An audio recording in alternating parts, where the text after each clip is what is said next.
Hello and welcome to this instalment of Talkin Trim. I'm Jonathan Skinner and today we're looking at the main cockpit cabin panels for the Daimler V8 250, also known as the Daimler 2.5 V8. So this really just covers the main cockpit cabin area, so nothing to do with the boot trunk area. And obviously in this video we're only really talking about the panels, the majority of which are side panels, but we have got some dash pieces at the front there and some rear parcel areas there. But obviously we're not talking seat covers, we're not talking carpets, headliner, center console, all of those items see other videos. This is purely for the kind of main side panels and a few other bits and bobs. It's worth noting as well that everything that you see in this video here is included as standard in our trim kit, apart from the black tacking strips there used for the Furflex. The actual Furflex is included, but the tacking strip is an optional extra, meaning it's outside of the scope of the trim kit. The way our pricing works is we do trim kits, which is pretty much everything you need to fully restore the inside of your Daimler V8 250. With a few exceptions, things that you may be able to reuse the originals, things like the tacking strips, seat foams, etc. But everything else we sort of bundle together, and it works out significantly cheaper to buy as a trim kit.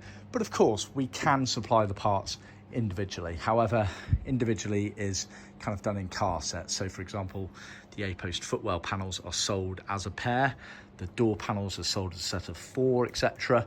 So we work in those sort of realms there, but it does work out cheaper to buy it all as a trim kit. You're also going to benefit from batch matching and consistency of work if you buy it all together as well, so just bear that in mind.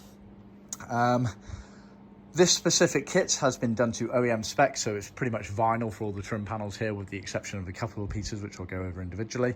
This has been done in our saddle tan.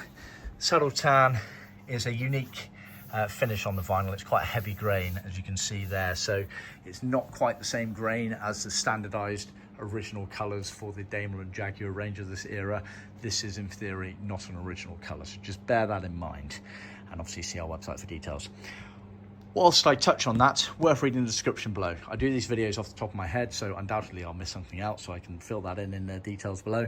But also there's some really good links below of areas on our website of how to contact us and inquire about these parts, other related videos that you might want to consider before making any of your purchases for your Daimler V8 250 restoration, but also some good links to our blog and handbook area.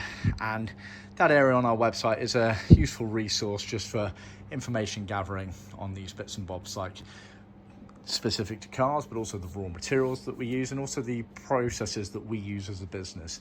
We are very proud of the way we operate, unapologetically so, as we purely cater for that high end of the market that actually still cares about quality workmanship and fitment. We're renowned for that. We've been doing it for 50 years almost. All we do is interior trim. We don't get involved in engines, gearboxes, bodywork, trims, anything like that. We purely focus on interior trim. We're not trying to try and be a one-stop shop. We're trying to make sure that interior trim is supplied the way it should be supplied. And on that note, it's really worth noting that you cannot compare apples with apples when it comes to interior trim. The rest of your restoration, it might have been a bit easier. You might be looking for standardized panels or gearbox specs, when all you have to really think about is the brand, the lead time and the price, which makes things a lot easier when those sorts of things happen. But with interior trim, you cannot do that really. It's down to the quality of raw materials that are used. It's then down to really the accuracy of the patterns. And like I say, we come from a very much pattern making background when my father set up this business, and we've been using the same stuff for almost 50 years now. So we are tried and tested through and through, and people that know really know that within the industry. We are known for that element of things. But after that, you get a lot of these companies that they barely have any photos on the websites, and they are just calling things the same names. They're like, oh yeah, Daimler kit in vinyl or in leather or wool carpet. That's where the similarity ends. You've got to think about the quality of the raw material for one, but then you've got to think about the accuracy and the experience of those sorts of things. We are proud of our work, and it's the way we've always worked. We're a small business, and ultimately, yes, we're a business and margins matter to us, but actually we want to uphold our reputation that we have within the industry, which in this day and age is a rarity, I believe. A lot of people out there, all they care about is their margins and their view of customer services. If you're not happy, you can send it back. Our view is, let's get it right from the start so that both you and I are happy. So just bear that in mind, and some of the articles on our website really do go into that detail there. So really don't compare apples to apples. It's why I've done the YouTube channel, to really showcase our products. No one else out there is really doing that, and that's because they can't showcase their products because they're not cut from the same cloth, literally. Anyway, enough on that, let's dive on in. So I'll start at the front of the car, and what we've got here, let's start with the sort of dash fascia area, so these black parts here. So a lot of this Daimler kit, just FYI, is going to cross over into a Jaguar Mark II. They pretty much used the same panels inside the car.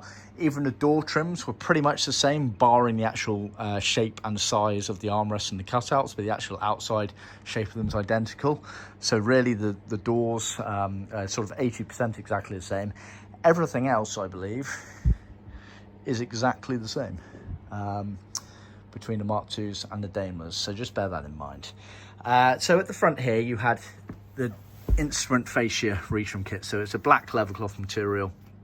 It was always black originally in the cars, and that's for retrimming that area there. Obviously we can offer in a colour if you like, but as standard they were in black. We're talking about this area here with all the dials and switches on there. You then had these two pieces here in moquette, so pre-cut moquette. Moquette is a thin, unbacked carpet-like material, or very commonly confused for sort of a velvet, but it is not. It's a very high quality material. It's wool based. It's basically thin pile, short pile, no backing wool carpets, effectively, although not suitable for floors. So you get two pieces here. You get one that's just cut to a shape, and the other one's cut to a shape and has a millable panel on the back, and that is for retrimming we refer to it as a newspaper tray. So it's this tray underneath the dials there. I guess these days it's a smartphone tray. But yeah, back in the day, they might put a newspaper or a map in there. So you get materials to retrim those as well. So they are sold separately. So that's sold as a single unit there, and that's sold as a set of two there. But obviously they are both included within the trim kit. So that's those sections there. You've then got the glove box. Glove box is handed, so left-hand drive versus right-hand drive. I've got both out on the table here. The one that's unpacked here is left-hand drive, which actually, it's worth noting, this Daimler, majority of Daimlers that you come across are a right-hand drive, and they are automatic. This kit here is actually a left-hand drive. You don't see many of those around, but it is still automatic. We were doing a right-hand drive manual Daimler the other week as well, so we were few and far between those elements of things, but interesting nonetheless. So the glove box is millboard material. It's creased and riveted together and flocked in grey, again as per original spec. They left in the grey material, and you'll see there it's obviously got the cutout there for the interior light, and what we do is a separate cover panel which you can trim in over the top if you're not installing the interior light section there. And then got the right hand drive. They're basically a mirror image of one another there. So that's the glove box. Obviously glove box is situated on the passenger side here behind this door. Then we've got the underdash panels. Again, they are handed. These are left hand drive. You get the driver's side, which is this formed metal panel here with the subtle sort of bend in it for the steering column. Obviously they go the other way up, like upside down like that. And then you get the passenger side here, which is a millwall panel with some cutouts here. So they are literally the panels that sit underneath your knees as you're sat in the car. In fact, you can just about make out that would be the metal one there, albeit for the right hand drive car sticking out there, and then the passenger one will be underneath up here. So again, they're both included as standard in the trim kit, but we do sell those individually. They're actually sold literally individually, so we do a driver side one and a passenger side one separately, just FYI. We've then got the A-post footwell panels. So these are the panels down in the footwells in front of the doors down here. Right underneath, they sit on the outside wall of the car effectively like that. You can see how they intertwine with the door panel there. You've got the sort of curvature following there. They're trimmed all the way around apart from on this leading edge here, so you can just tuck it underneath the adjacent carpets and felts and create a nice seamless finish.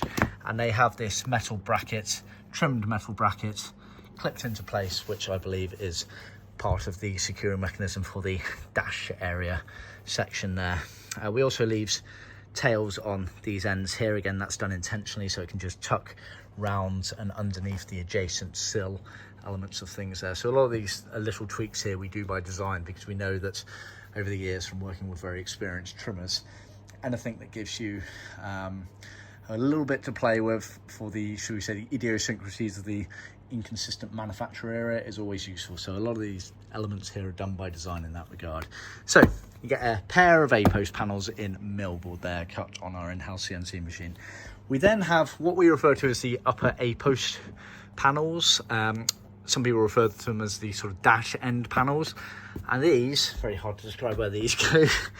That's so to show it. They basically fit right up in there on the ends of the dashes there and there. And what they are is a millboard piece, foamed, creased, with one edge trimmed round and the rest of it loose. You end up cutting off the majority of that, but we oversize them intentionally, again, just to give you a bit more to play with when you come to trim it. But they are literally stuck right up in there.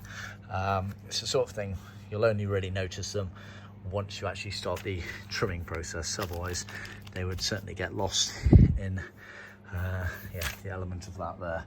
So now moving on, let's cover the door top. So you get door top retrim kits. Now it's worth noting on the Daimler, some of the cars like this one here had material door tops, as you can see. Other cars did not, they had wooden door tops. So that is obviously an element that is applicable to your individual car and whether you need them or not. But if you did need them, it's vinyl. You get some 3mm foam with them as well.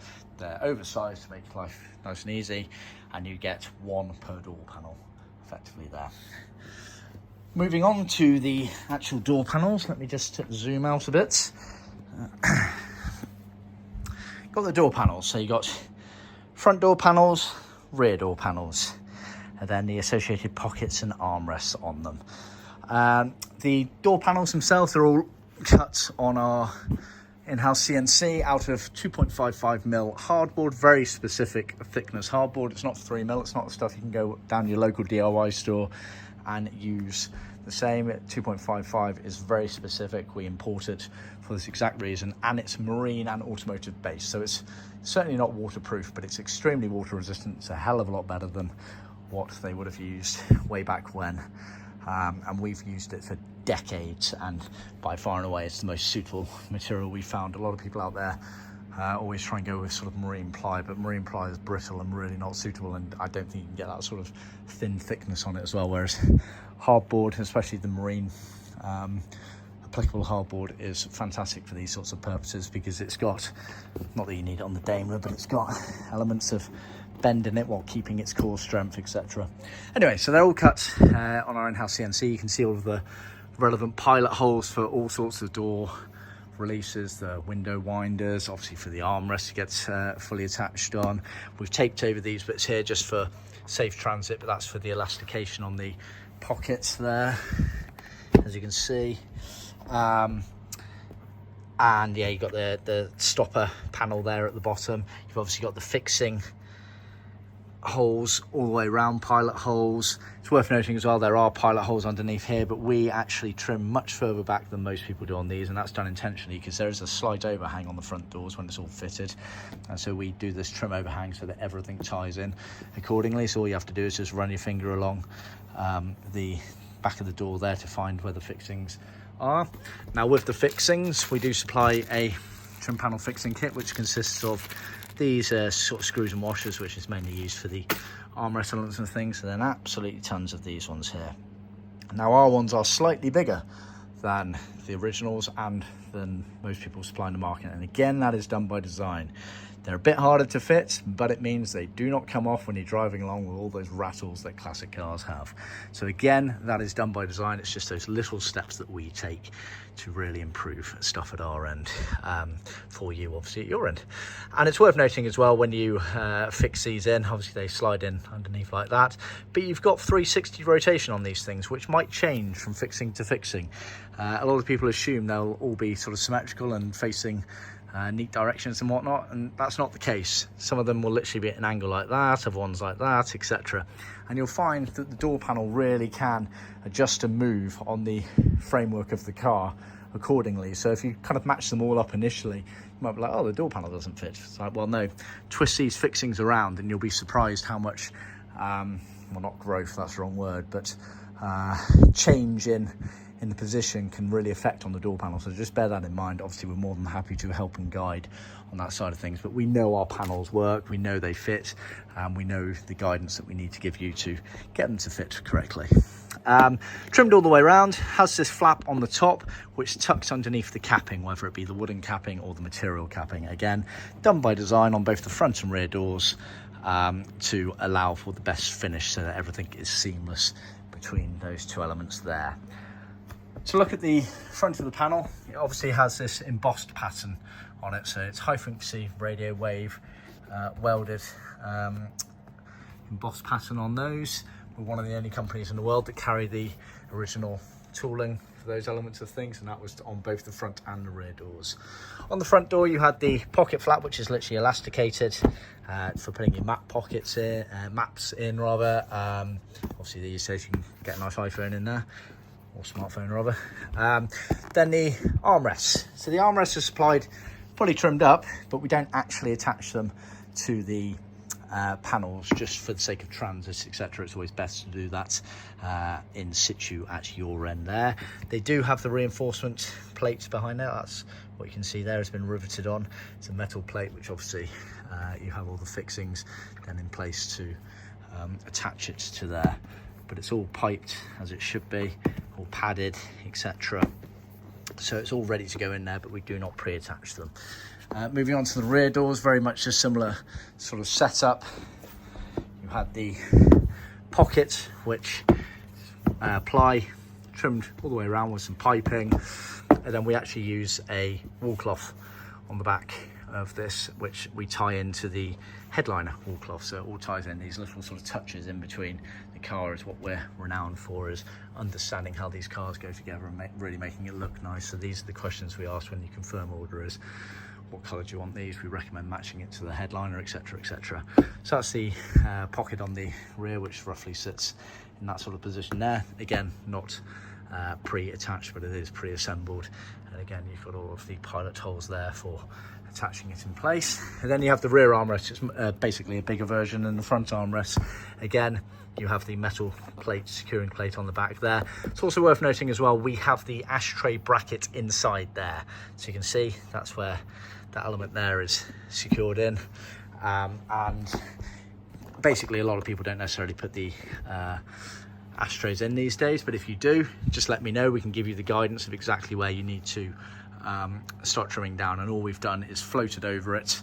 We've put a rectangular piece of pre-cut foam in there, so we'll give you the dimensions. You just make a little cross in there, take the foam out, jobs are good, and you can put your ashtray in the middle of it. So again, these little lengths of flexibility that we like to go to, because we realise not everyone wants to do things the same way these days when they're restoring the cars. So that is there, and let us know if you need guidance on exactly where to get into it. So they're the door panels, and obviously the fixings accordingly.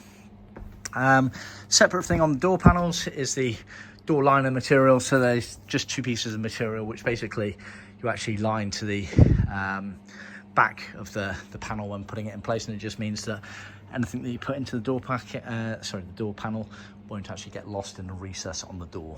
So we do those as well. Then you've got the BC post panels, as we refer to them.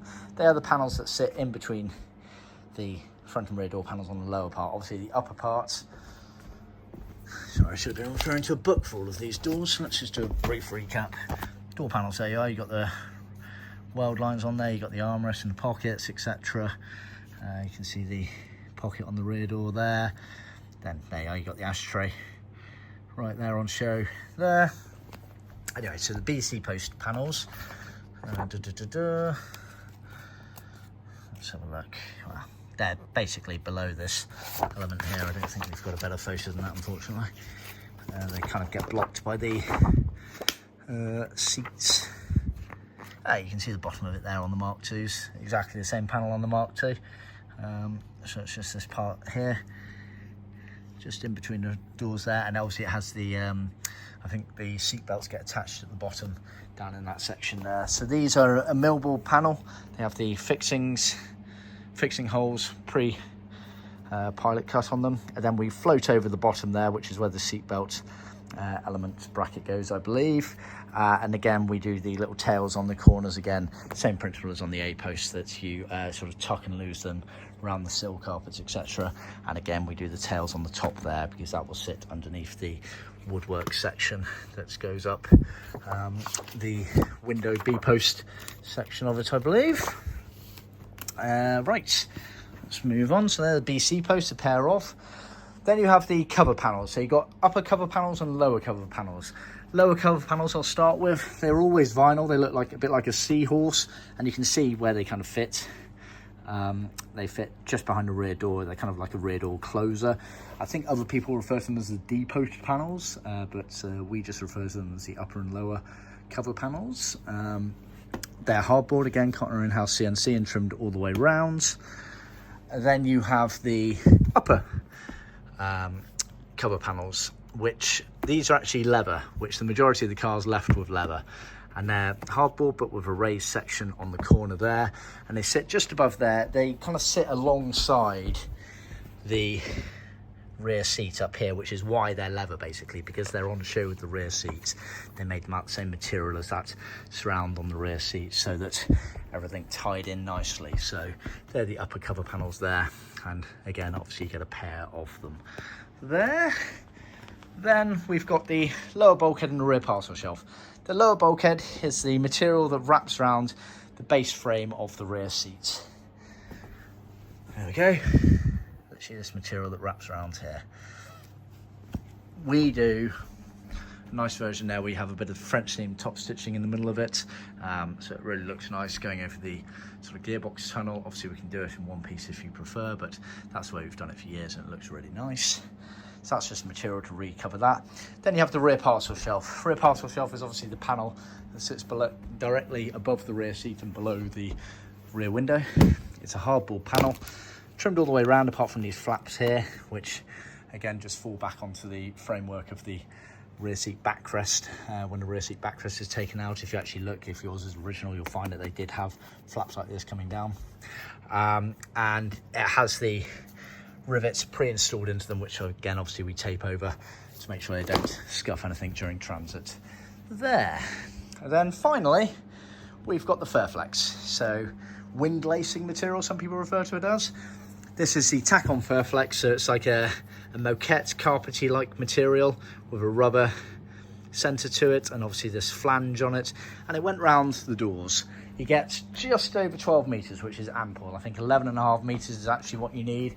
We give you a bit more just to make sure that you have easily enough. And here's the example there. So it kind of wrapped around the doors, went underneath the, went up to the plates on the bottom of the doors there. But yeah, like I say, you get plenty of that there, more than enough to go around the door panels. And then, like I say, you get the tacking strip as well for the Furflex. So originally I believe they used a wood material. Most of the time that's rotted out, so we've got this composite plastic material. Again, got ample for that section there. That is the only thing, the tacking strip, which is not included as standard in our trim kit. That is an optional extra, but the Furflex is. So try to keep that brief, although we're almost up to 25 minutes, so apologies for that. Hope it went into detail that you required on that one. Yeah, obviously let me know if you've got any questions. Please write some comments below. Of course, use the links below in the description to contact me directly. Look forward to hearing from you, and check out the other videos. Like I say, don't just assume that everything is standardized in this industry. We are known as the best for a reason, and now via YouTube I'm really trying to showcase this. So be sure to log on to our website and see lots of photos. I'm also going to start compiling YouTube videos, which will be effectively a photo gallery showing our parts fitted to cars to really show how well they fit. And yeah, just don't leave it to chance, basically. Anyway, thanks for tuning in. Please remember to like, subscribe, and share with other classic car enthusiasts out there. And be sure to tune in next time. I'll see you then. Cheers.